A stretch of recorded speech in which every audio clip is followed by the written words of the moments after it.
வணக்கம் friends, welcome to சமையலும் சரித்திரமும். இன்னைக்கு நம்ம வீடியோல சுவையான காலிஃப்ளவர் கிரேவி செய்ய போறோங்க. அத்தோட தன்னம்பிக்கை நாயகி அருணிமா சின்ஹாவின் வாழ்க்கை பயணத்தை பார்க்க இருக்கிறோம். வாங்க வீடியோக்குள்ள போலாம்.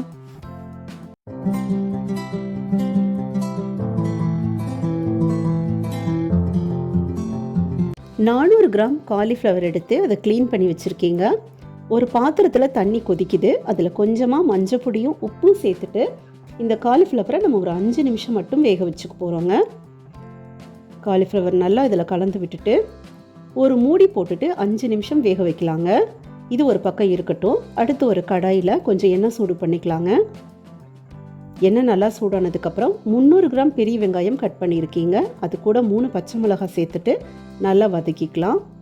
5 நிமிஷம் ஆயிடுச்சு. காலிஃப்ளவர் நல்லா வெந்துருச்சுங்க. அதை தண்ணி வடித்து எடுத்து வச்சுக்கலாம்.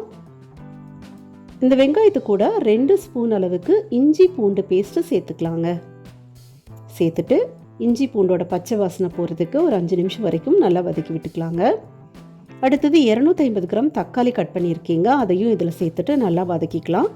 தக்காளி சீக்கிரம் வேகிறதுக்காக கொஞ்சம் உப்பு இதில் சேர்த்துக்கலாங்க. ஒரு மூடி போட்டுட்டோம்னா சீக்கிரமாக வேகும். பாருங்கள், நல்லா சாஃப்டாக வெந்துருச்சு.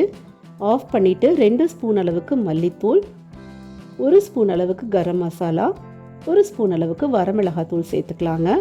இதை நல்லா கலந்து விட்டுட்டு ஆற விட்டு கொரகொரப்பாக அரைச்சி எடுத்துக்கலாங்க. பாருங்கள், அரைச்சிட்டு வந்தாச்சு. இது கூட கொஞ்சமாக தண்ணி சேர்த்துட்டு இது கொதிக்க விட போகிறோம். நல்லா கலந்து விட்டுட்டு ஒரு கொதிக்க விடலாங்க. இதை ஒரு கொதி வந்ததுக்கு அப்புறமா 1 கப் அளவுக்கு நல்லா கெட்டியான தயிர் இதில் சேர்த்துக்கலாங்க. சேர்த்துட்டு நல்லா கலந்து விட்டுக்கலாம். இது கூட கொஞ்சமாக சர்க்கரை சேர்த்துக்கலாங்க.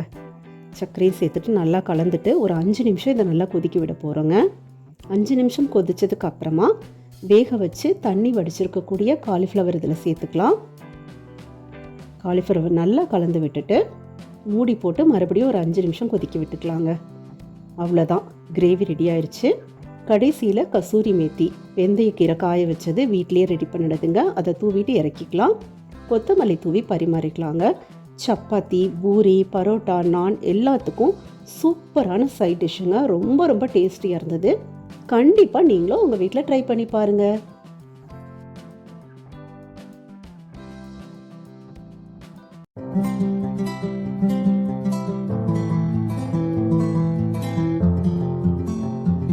நம்மால் நேற்றை சரி செய்ய முடியாது, ஆனால் நாளையை உருவாக்க முடியும். இந்த நம்பிக்கையை நிரூபிக்கும் வகையில் கடந்த கால துயரத்தை தன் சாதனையின் மூலம் சரி செய்தவர் அருணிமா சின்ஹா.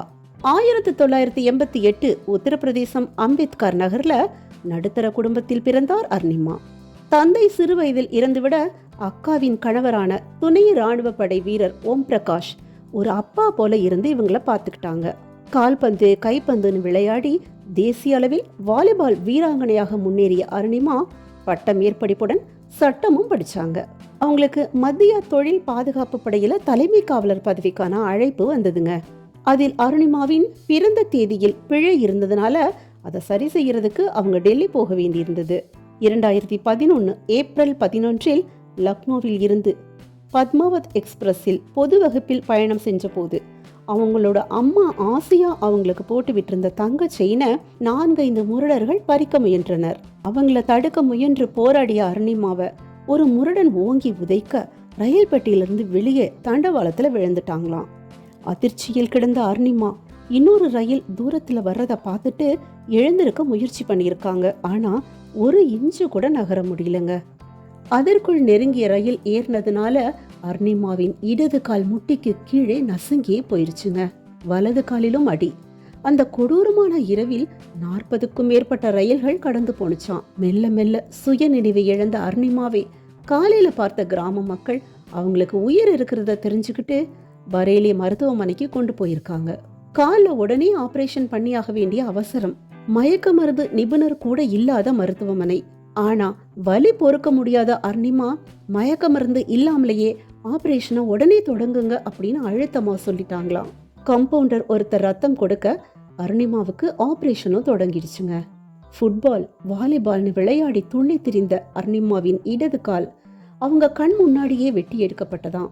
வாழ்க்கையே முடிஞ்சிருச்சுன்னு கதறி ஓய்ந்த அர்னிமா ஓம் பிரகாஷின் வார்த்தைகளில் தான் தைரியம் பெற்றார்.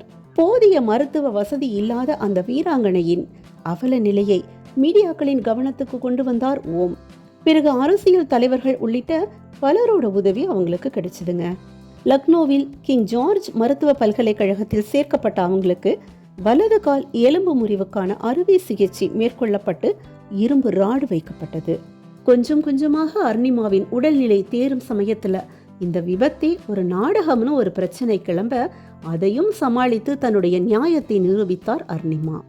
அடுத்து வாழ்க்கையில ஏதாவது சாதிக்கணும்னு நினைச்ச அவர் உடல் உறுப்புகள் இழந்த ஒருவர் எவரெஸ்ட் சிகரத்தை அடைய முடியும்னு நிரூபிக்க முடிவெடுத்தார். செயற்கைக்கால் தயாரானது, நடக்கவும் பழகினாங்க. மலையேறும் முயற்சியின் முதல் படியாக தான் தங்கியிருந்த கெஸ்ட் ஹவுஸின் 5வது மாடிக்கு படிகள் மூலமாக ஏறி பழகினாங்க.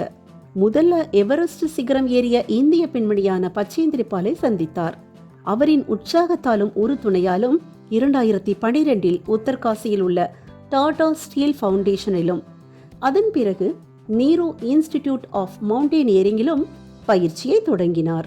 வெவ்வேறு இடங்கள்ல மலையேற்ற பயிற்சி உள்ளிட்ட மிக கடுமையான பயிற்சிகள், உயிரை உழுக்கும் கடுங்குளிரை, பனிப்புயலை, பனிச்செறிவையெல்லாம் சமாளித்து மலையேறும் போது எந்த இடத்திலும் மரணம் ஏற்படலாம். இதையெல்லாம் தெரிந்து பொறுமையுடன் நிதானத்துடன் கவனமா ஏற வேண்டும் அப்படின்னு உங்களுக்கு சொல்லித்தரப்பட்டது. அனைத்தையும் புரிந்து ஏற்றுக்கொண்ட அர்னிமா 2013 மார்ச்சில் ஷெர்பா எனப்படும் கைடு நீமா குழுவினருடன் தன் லட்சிய பயணத்தை தொடங்கினார். முதல்ல ஐலாண்டு பீக்கை நோக்கிய பயணம். பிடிமானமற்ற அந்த பாதை கொஞ்சம் தடுமாறினாலும் பல ஆயிரம் அடி பள்ளத்தில் தான் விழணும். கொஞ்ச தூரம் போனதுமே அர்னிமா மிகவும் சிரமப்பட்டார். செயற்கைக்கால் கழன்று 180 டிகிரிக்கு திரும்பிடுச்சு. காலில் இரத்த கசிவுடன் பெண்களுக்கான மாதாந்திர தொந்தரவும் சேர்ந்துக்குச்சு. அர்னிமாவோட நிலையை பார்த்துட்டு கூட வந்தவங்கெல்லாம் திரும்பிடலாம் அப்படின்னு எச்சரிக்க அர்னிமாவோ தீர்மானமா மறுத்துட்டாங்க. 2 வருடங்களுக்கு முன்பு மருத்துவமனையில் உயிருக்கு போராடிட்டு இருந்த அந்த பெண் இப்போது உலகின் உச்சியை நோக்கிய பயணத்தில் நடந்து கொண்டிருந்தார். ஆனா ஒவ்வொரு அடியிலும் போராட்டம். பனிக்கோடாரியை தொடர்ந்து பயன்படுத்தியதுல கைகள் முழுவதும் காயம், இடது கால் தொடர்ந்து இரத்த கசிவு, வலது காலில் வீக்கம்.